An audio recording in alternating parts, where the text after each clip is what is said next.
Good afternoon, sir. My name is Nico D. Gragasin. This is my PowerPoint.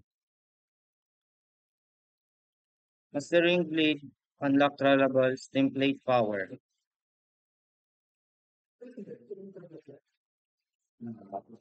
What is number one? What is template inheritance in blade and how can it be used in a real world application?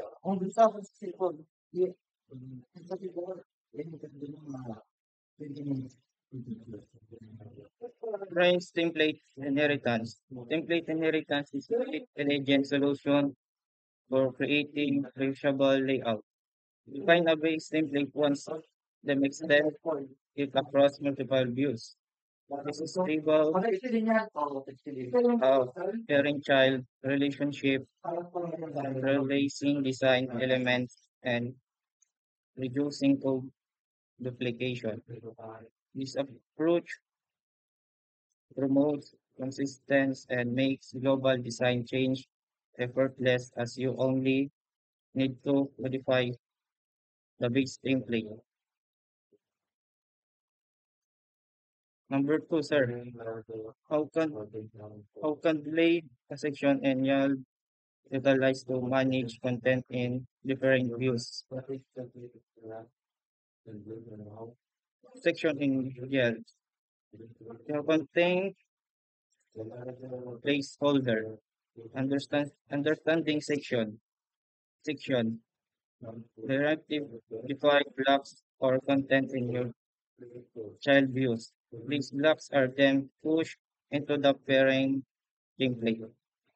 Understanding your directives act as placeholder in your parent template.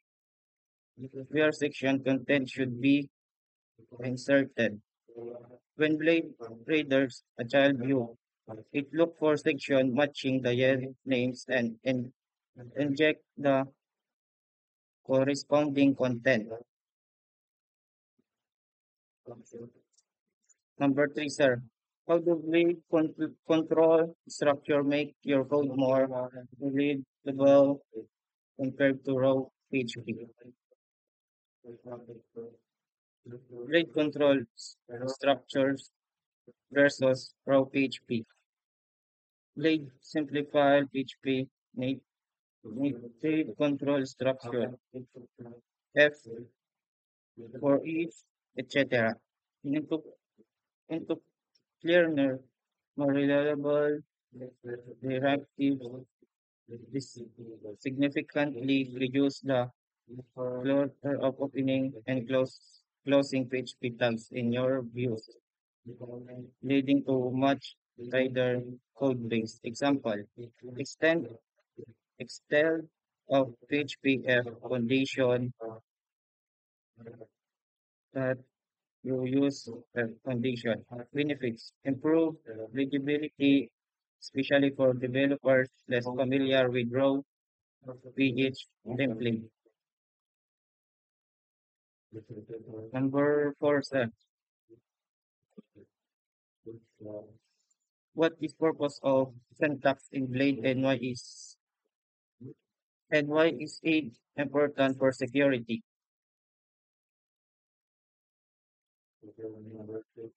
Core of purpose of syntax.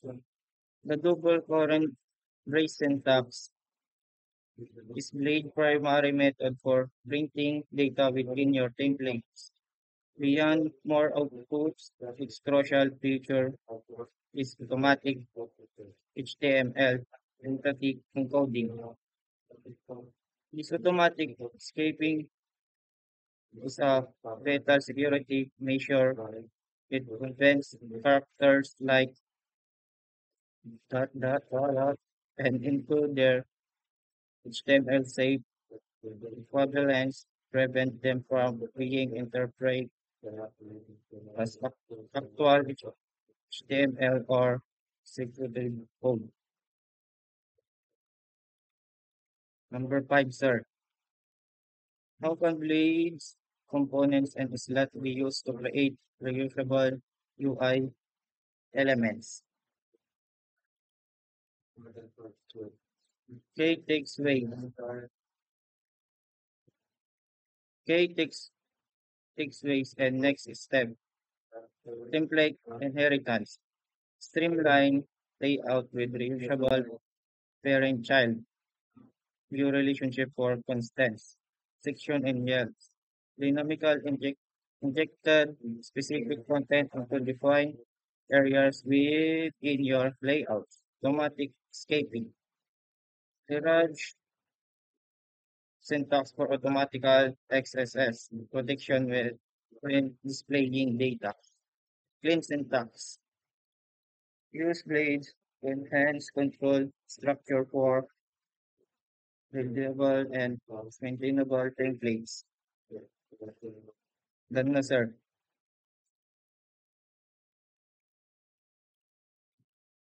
Ito na po yung sir, yung landing page po.